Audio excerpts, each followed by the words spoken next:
Hello everyone, my name is Nur Anissa Octavia. My NPM 224111049.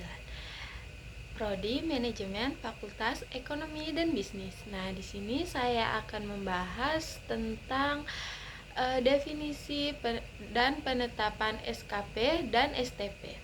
Nah, apa sih kira-kira SKP itu? SKP atau Surat Ketetapan Pajak adalah dokumen yang diberikan oleh Direktorat Jenderal Pajak atau DJP sebagai dasar penetapan kewajiban pajak yang harus dibayar oleh wajib pajak.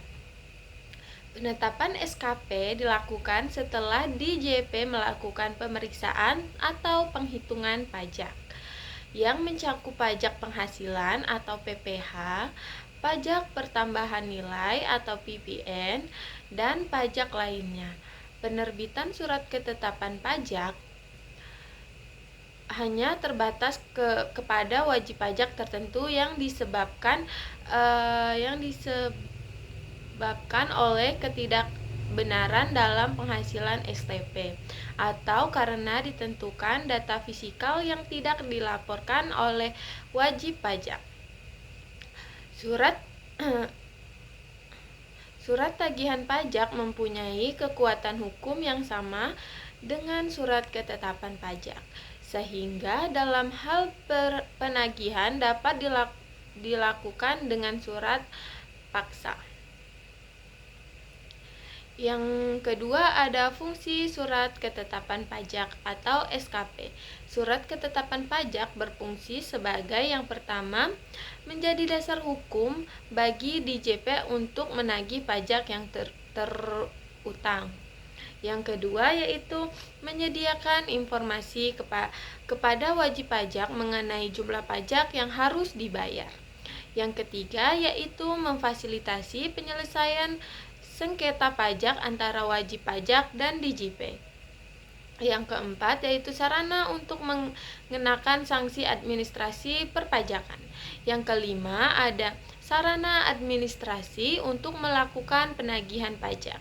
Yang keenam ada sarana untuk mengembalikan kelebihan pajak dalam hal lebih bayar. Yang ketujuh ada sarana untuk memberitahukan jumlah pajak yang terdahulu. Nah, selanjutnya ada jenis-jenis SKP. SKP dibagi menjadi beberapa jenis berdasarkan fungsi dan tujuan, antara lain yaitu SKP pajak penghasilan atau PPh, penetapan atas kewajiban pajak penghasilan.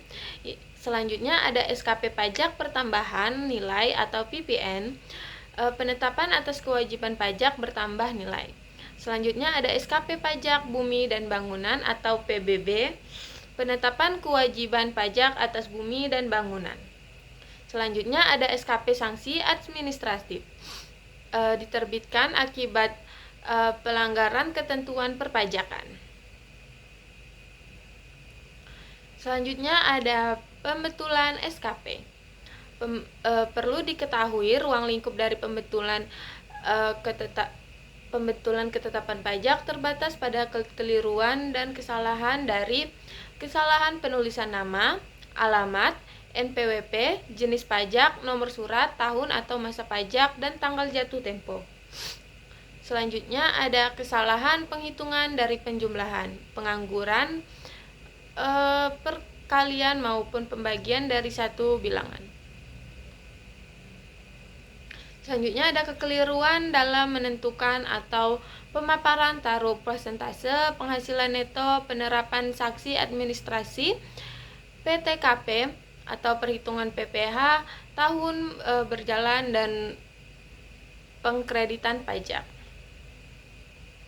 Selanjutnya ada jenis-jenis ketetapan pajak yang dapat dibetulkan, meliputi surat ketetapan pajak kurang bayar atau SKPKB, surat ketetapan pajak lebih bayar atau SKPLB, surat ketagihan pajak atau STP, surat keputusan pengembalian pendahulu kelebihan pajak, surat keputusan pemberian imbalan bunga, surat keputusan penganggaran atau pembatalan ketetapan pajak yang tidak benar. Berikut adalah beberapa syarat permohonan pembetulan surat sehubung dengan ketetapan dalam bidang perpajakan sebagaimana diatur dalam pasal 4 PMK nomor 11 garis miring PMK titik 03 garis miring 2013, yaitu satu permohonan diajukan untuk satu surat ketetapan pajak, surat tagihan pajak atau surat keputusan lain yang terkait dengan bidang perpajakan. Selanjutnya yang kedua ada permohonan harus disampaikan ke kantor pelayanan pajak tepat wajib pada pendaftaran dan atau tempat pengusahaan kena pajak dihukum. Selanjutnya yang ketiga ada permohonan harus diajukan secara tertulis dalam bahasa Indonesia dengan disertai alasan permohonan dan penggunaan format surat permohonan sesuai contoh pada lampiran 1 PMK nomor 11 PMK garis miring nomor 11 garis miring PMK titik 03 garis miring 2013. Selanjutnya ada surat permohonan ditandatangani oleh wajib pajak atau bukan wajib pajak, maka surat permohonan tersebut harus dilampirkan surat kuasa khusus. Nah, itu dia yang dapat saya sampaikan. Saya akhiri. Wassalamualaikum warahmatullahi wabarakatuh.